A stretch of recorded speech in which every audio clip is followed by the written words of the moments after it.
तो महाराष्ट्र के लिए गृह मंत्री अमित शाह ने संकल्प पत्र जारी कर दिया है, संबोधित कर रहे हैं, आइए आपको सुनवाइए। हर भौगोलिक क्षेत्र के और हर आयु वर्ग के, सामाजिक वर्ग के और आयु वर्ग के लोगों से सुझाव लेकर प्राप्त किया है, सुझाव प्राप्त कर बनाया गया है। ये एक प्रकार से समग्र महाराष्ट्र की जनता की आकांक्षाओं का प्रतिघोष है।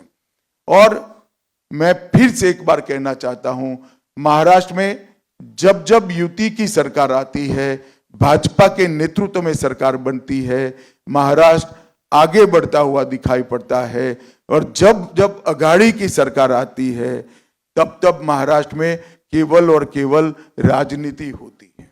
महाराष्ट्र के युवाओं को आगे बढ़ाने के लिए, महाराष्ट्र को राष्ट्र का, देश का प्रमुख राज्य बनाने के लिए और हर क्षेत्र में देश में महाराष्ट्र को सर्वप्रथम बनाने के लिए मैं अपील करने आया हूं महाराष्ट्र की जनता को कि आप मोदी जी के नेतृत्व में महायुति का साथ दीजिए। भारतीय जनता पार्टी, शिवसेना और एनसीपी अजीत दादा को आपका समर्थन दीजिए।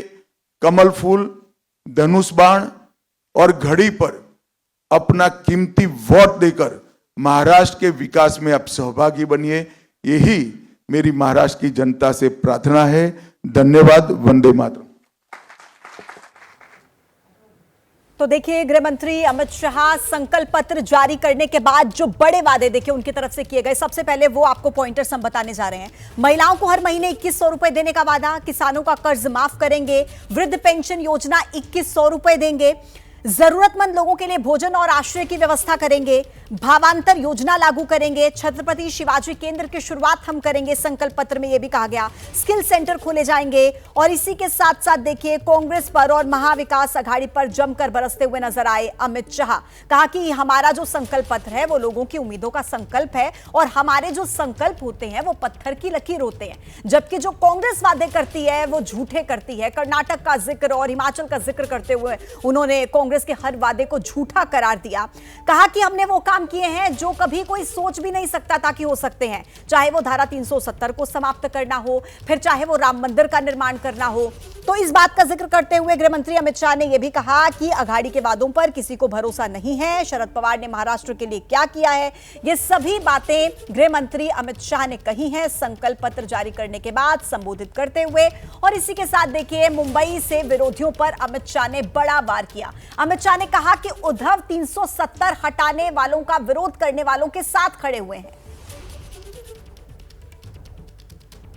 भारतीय जनता पार्टी की सरकार, एनडीए की सरकार, महायुति की सरकार जब जब बनी, हमारे संकल्पों को सिद्धि में परिवर्तित करने का काम हमने प्रयास पूर्वक किया। कोई नहीं मानता था कि धारा 370 का वादा समाप्त हो जाएगा, इस देश से धारा 370 चली जाएगी, मगर आज धारा 370 को समाप्त करने का काम मोदी जी के नेतृत्व में एनडीए सरकार ने किया। कोई नहीं मानता था इस देश में सीएए आएगा, कोई नहीं मानता था इस देश में यूसीसी की शुरुआत हो सकती है, कोई नहीं मानता था कि इस देश के अंदर ट्रिपल तलाक समाप्त हो जाएगा, कोई नहीं मानता था इस देश में राम जन्मभूमि का मंदिर 550 साल के बाद सम्मान के साथ राम जन्म के स्थान पर ही भव्य मंदिर दिखाई पड़ेगा। मैं आज उद्धव ठाकरे को भी कुछ याद कराने आया हूं। उद्धव जी, आप कहां बैठेगा इसका फैसला आपको ही करना है, हम नहीं कर सकते। आपको ही करना चाहिए, आपने ही करा है, मगर कहां बैठे हो वो जगह मैं जरूर याद कराना चाहता हूं। आप 370 हटाने के विरोध करने वालों के साथ बैठे हो, आप राम जन्मभूमि के निर्माण का विरोध करने वालों के साथ बैठे हो, आप सावरकर जी के लिए अपशब्द कहने वालों के साथ बैठे हो, आप संभाजी नगर नाम का विरोध करने वालों के साथ बैठे हो, सीएए और यूसीसी लाने का विरोध करने वालों के साथ बैठे हो, और आप वक्फ बोर्ड के अंदर आने वाले सुधारों के बिल का विरोध करने वालों के साथ।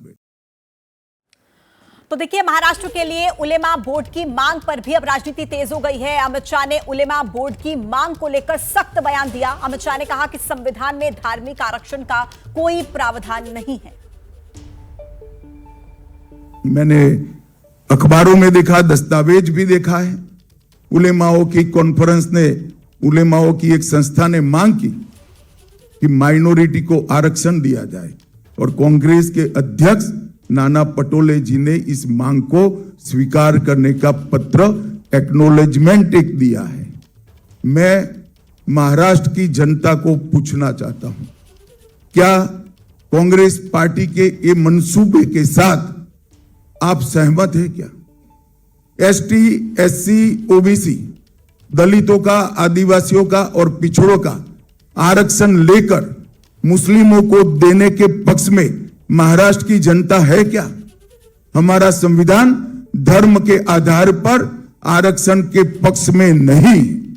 हमारे संविधान में किसी भी प्रकार का आरक्षण धर्म के आधार पर नहीं हो, और ये कांग्रेस ने सत्ता में आने से पहले ही वादा कर दिया है। मैं महाराष्ट्र की जनता को आगाह करना चाहता हूं कि आपको इस बात को संज्ञान में रखना चाहिए। तो सुना आपने, महाराष्ट्र के लिए बीजेपी ने अपना संकल्प पत्र जारी कर दिया है, लेकिन इसके बाद अब गृह मंत्री अमित शाह प्रेस कॉन्फ्रेंस कर रहे हैं, वो आपको सुनवाते हैं।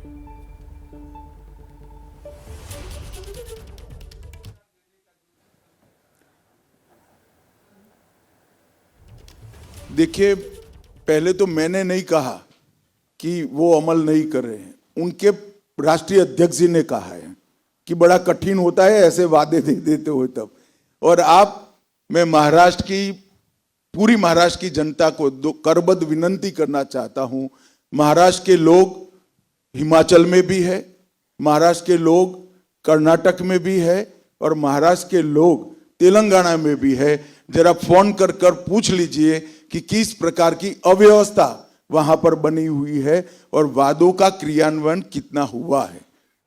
हाँ, तो देखिए, ये तो था बीजेपी का संकल्प पत्र महाराष्ट्र विधानसभा चुनाव के लिए, लेकिन अब से थोड़ी देर के बाद महाराष्ट्र के लिए कांग्रेस का भी घोषणा पत्र जारी होने वाला है। कांग्रेस के अध्यक्ष मल्लिकार्जुन खड़गे घोषणा पत्र जारी करेंगे, लेकिन इससे पहले महाराष्ट्र के लिए कांग्रेस अपनी 5 गारंटी का ऐलान कर चुकी है। 5 बड़ी गारंटी का ऐलान कांग्रेस की तरफ से पहले ही कर दिया गया है, जिसमें किसानों का 3 लाख रुपए का कर्ज माफ, जातिगत जनगणना का वादा, 50% आरक्षण की सीमा को हटाने का वादा, गरीबों को 25 लाख रुपए का मुफ्त स्वास्थ्य बीमा और बेरोजगार युवाओं को हर महीने 4,000 रुपए का मानधन देने का बड़ा वादा कांग्रेस की तरफ से पहले ही किया जा चुका है। ये 5 गारंटी पहले ही कांग्रेस जारी कर चुकी है, लेकिन अब इंतजार है कांग्रेस के घोषणा पत्र का, जो कि अब से थोड़ी देर के बाद कांग्रेस भी जारी करने वाली है। अब इसी खबर पर ज्यादा बातचीत के लिए मेरी सहयोगी नम्रता दुबे इस वक्त हमारे साथ कनेक्ट है।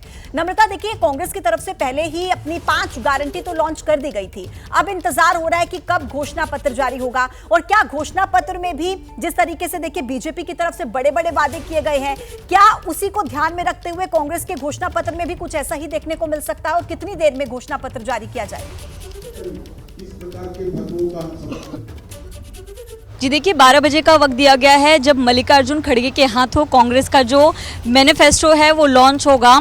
उसके साथ साथ संजय राउत और तमाम जो नेता हैं वो भी इसमें शामिल होंगे। आपको बता दें कि जो 5 गारंटी है उसका उल्लेख तो इस मैनिफेस्टो में होगा, साथ ही जातीय जनगणना और जातीय आरक्षण की जो 50% से बढ़ाकर आगे की बात राहुल गांधी करते हैं, उन तमाम चीज़ों का भी उल्लेख होगा। अब ऐसे में देखना होगा कि क्या संजय राउत और तमाम नेता इसका सपोर्ट करते हैं, क्योंकि उनकी तरफ से शुरुआत में भी पहले इसका विरोध किया गया था। दूसरी बात है महालक्ष्मी योजना, जिसके तहत हर महीने तकरीबन 3,000 से 4,000 रुपए देने की बात कांग्रेस की तरफ से गारंटी में की गई थी, क्योंकि भाजपा का कहना है कि जो लाड़की योजना है उसके चलते बीजेपी को फायदा हुआ, महायुति को फायदा हुआ, उसको कॉपी करते हुए जो है महालक्ष्मी योजना महाराष्ट्र में लागू करना चाहती है कांग्रेस, तो वो भी उनके मैनिफेस्टो में देखने मिल सकता है। इसके साथ साथ अगर बात करें तो किसानों को महीने 3 लाख रुपए का जो कर्ज है वो देने की बात कांग्रेस अपने मैनिफेस्टो में कर सकती है। 25 लाख रुपए तक के बुजुर्गों को जो है मेडिक्लेम देने और हेल्थ इंश्योरेंस देने की बात जो है वो मैनिफेस्टो में दिखाई देगा। सबसे ज्यादा जरूरी अगर बात करें तो अल्पसंख्यक और महिलाओं के वोटों को आकर्षित करने की पूरी कोशिश कांग्रेस की महाराष्ट्र में होगी, जिसके चलते उनको लेकर खास तौर पर तमाम योजनाओं का जो उल्लेख है वो इस मैनिफेस्टो में देखने मिलेगा। तो कुछ ही देर की बात है, भाजपा ने लॉन्च कर दिया है अपने संकल्प पत्र को। अब कुछ देर में मल्लिकार्जुन खड़गे जो हैं वो मुंबई के ट्राइडेंट होटल में तमाम नेताओं के साथ इस संकल्प पत्र को लॉन्च करते नजर आएंगे, और जो 5 5 गारंटी है उसका समावेश इसमें बिल्कुल। और नम्रता, होने जैसा वाला कि है आपने जी। पहले कहा कि महिलाओं पर फोकस रहेगा, किसानों पर फोकस रहेगा, और वही फोकस बीजेपी का भी अपने संकल्प पत्र के दौरान देखने को मिला है। नम्रता, मैं फिर से आपके पास लौटूंगी।